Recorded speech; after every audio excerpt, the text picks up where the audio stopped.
Hello guys, आप सभी का सरिता हिंदी क्लासेस में स्वागत है। कैसे हैं आप लोग? उम्मीद है आप लोग स्वस्थ होंगे और अपने पढ़ाई में लगे हुए होंगे।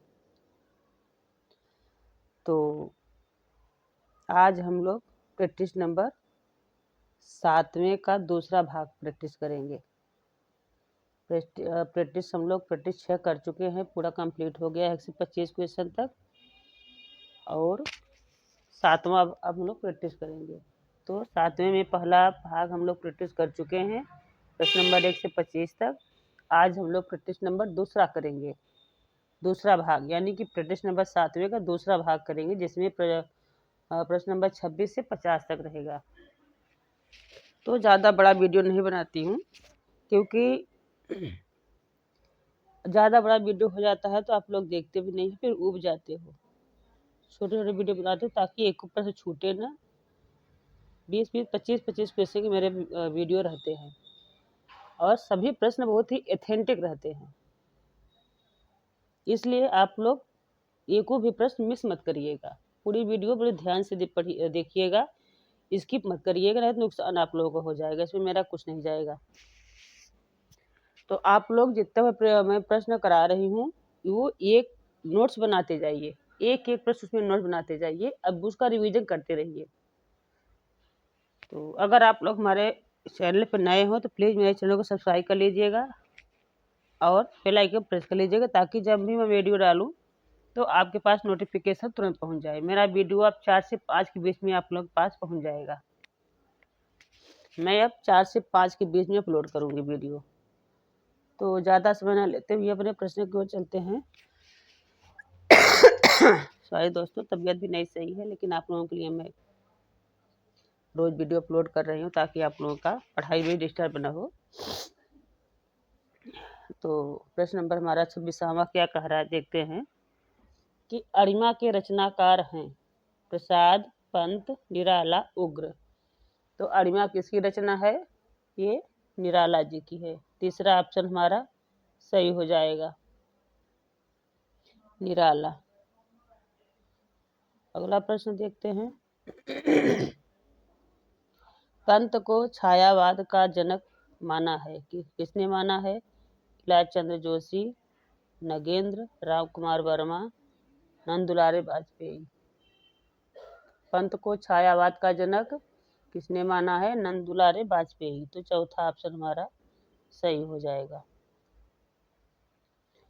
28वां प्रश्न क्या कह रहा है? 1982 में ज्ञानपीठ पुरस्कार किसे दिया गया? 1982 में ज्ञानपीठ पुरस्कार किसे दिया गया? महादेवी वर्मा, पंत, दिनकर, अज्ञेय। तो महादेवी वर्मा को दिया गया था। पहला ऑप्शन हमारा सही हो जाएगा। किस रचना पे मिला था इन्हें? यामा पे मिला था। अगला प्रश्न देखते हैं। जायसीकृत पद्मावत का नायक कौन है? मोस्ट इंपॉर्टेंट प्रश्न है। पद्मावती, रतन सेन, नागमती, सुजान। सॉरी। तो पद्मावत का नायक कौन है? इसमें हमारा दूसरा ऑप्शन सही हो जाएगा, रतन सेन है नायक, रतन सेन। अगला प्रश्न देखते हैं। अकार बहुला बोली है, कहाँ की बोली है? ब्रज, बिहारी, कौरवी, मगही। अकार बहुला कौन सी बोली होती है? ये कौरवी होती है। तीसरा ऑप्शन हमारा सही हो जाएगा, कौरवी। अगला देखते हैं। एक गधे की आत्मकथा विधा है। आत्मकथा, उपन्यास, कहानी, निबंध। तो एक गधे की आत्मकथा की विधा क्या है? उपन्यास है। दूसरा ऑप्शन हमारा सही हो जाएगा। नेक्स्ट प्रश्न देखते हैं। भोगवादी कवि किसे कहा जाता है? अंचल, मुक्तिबोध, पंत, निराला। तो भोगवादी कौन है? अंचल है। ठीक, पहला ऑप्शन हमारा सही हो जाएगा। अंचल को भोगवादी कवि भी कहा गया है। अगला प्रश्न देखते हैं। समर गाथा लंबी कविता के रचनाकार है। धर्मवीर भारती, राजेश जोशी, पंत, निराला। तो समर गाथा लंबी कविता के रचनाकार कौन है? धर्मवीर भारती हैं। पहला हमारा ऑप्शन सही हो जाएगा, धर्मवीर भारती। अगला क्वेश्चन क्या है? ताजी कविता के प्रवर्तक हैं लक्ष्मीकांत वर्मा, श्याम परमार, नामवर, पंत। ताजी कविता किसकी है? लक्ष्मीकांत वर्मा की है। पहला ऑप्शन हमारा सही हो जाएगा। नेक्स्ट क्वेश्चन, सहज कहानी के प्रवर्तक हैं महीप सिंह, अमृत राय, कमलेश्वर, प्रेमचंद। तो सहज कहानी के प्रवर्तक कौन है? अमृत राय हैं। दूसरा ऑप्शन हमारा सही हो जाएगा। नेक्स्ट है, कोहबर की शर्त पर कौन सी फिल्म बनी है? सॉरी, गदर, हीना, नदिया के पार, पहेली। तो कोहबर की शर्त पे कौन सी बनी है? नदिया के पार फिल्म बनी है। तीसरा ऑप्शन हमारा सही हो जाएगा।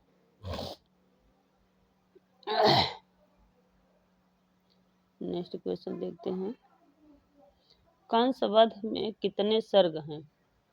कंसवध में कितने सर्ग हैं? 12, 14, 15, 3। तो कंस सर्ग में 3 सर्ग हैं। चौथा ऑप्शन हमारा सही हो जाएगा, 3 सर्ग। नेक्स्ट देखते हैं, रसनिधि का वास्तविक नाम क्या है? पृथ्वी सिंह, रसलीन, कुलदीप, कोई नहीं। तो रसनिधि का वास्तविक नाम क्या है? पृथ्वी सिंह। पहला ऑप्शन हमारा सही हो जाएगा, पृथ्वी सिंह। रस विरोधी आचार्य हैं। रस विरोधी आचार्य किसे माना गया है? शंकुक, भरतमुनि, भामा, मम्मट। तो कौन है? भामा।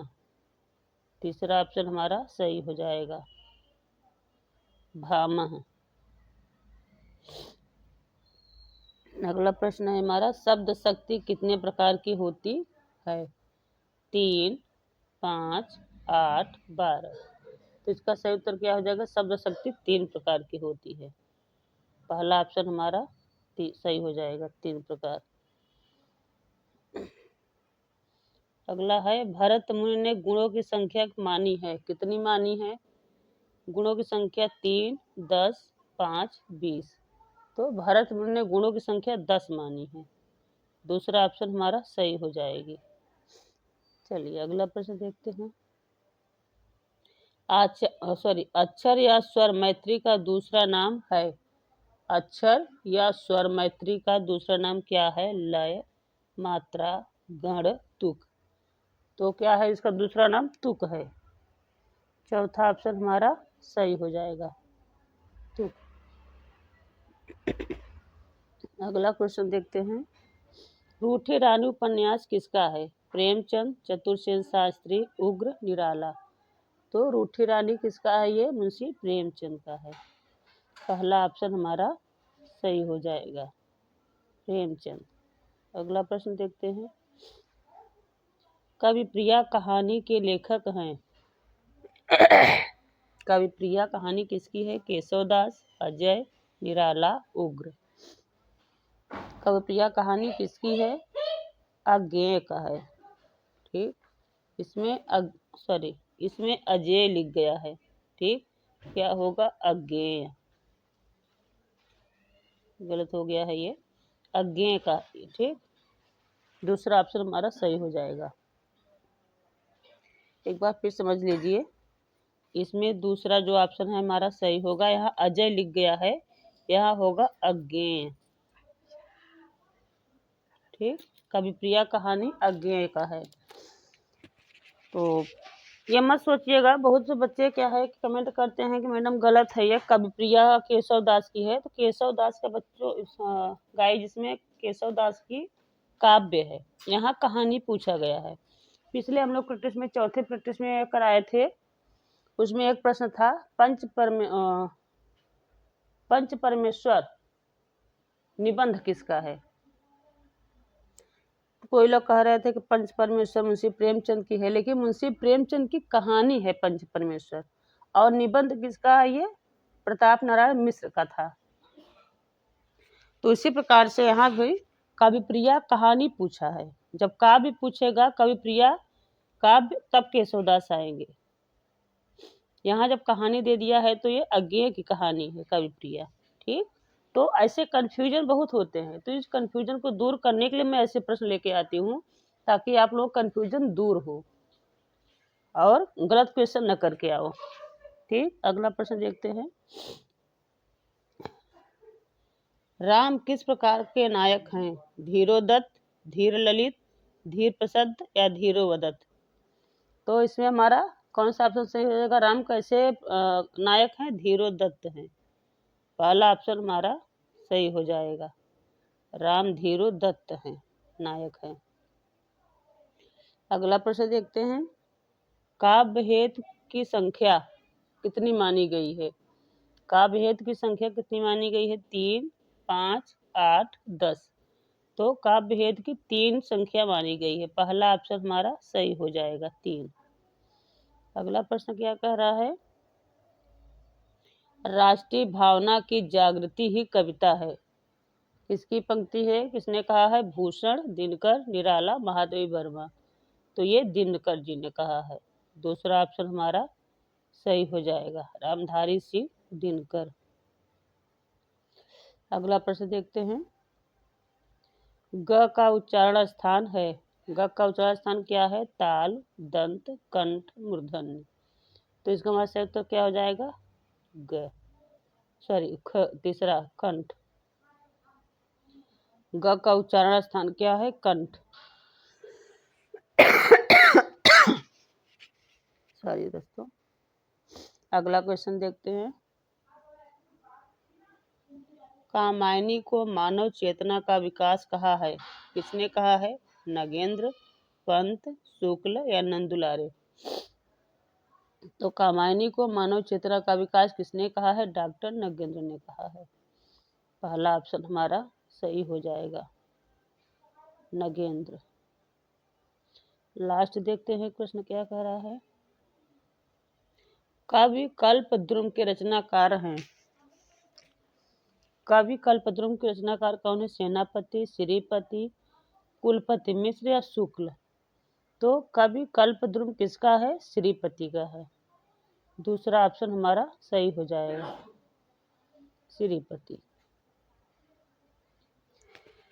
तो मेरे वीडियो को ज़्यादा से ज़्यादा शेयर करिएगा, कमेंट करिएगा, लाइक करिएगा, और मेरे चैनल पर नए हो तो प्लीज़ मेरे चैनल को सब्सक्राइब कर लीजिएगा और बेल आइकन प्रेस कर लीजिएगा, ताकि आप लोगों को जब भी वीडियो डालूँ तो तुरंत मिल जाए नोटिफिकेशन। ठीक है, पढ़ते रहो, आगे बढ़ते रहो। Thank for watching.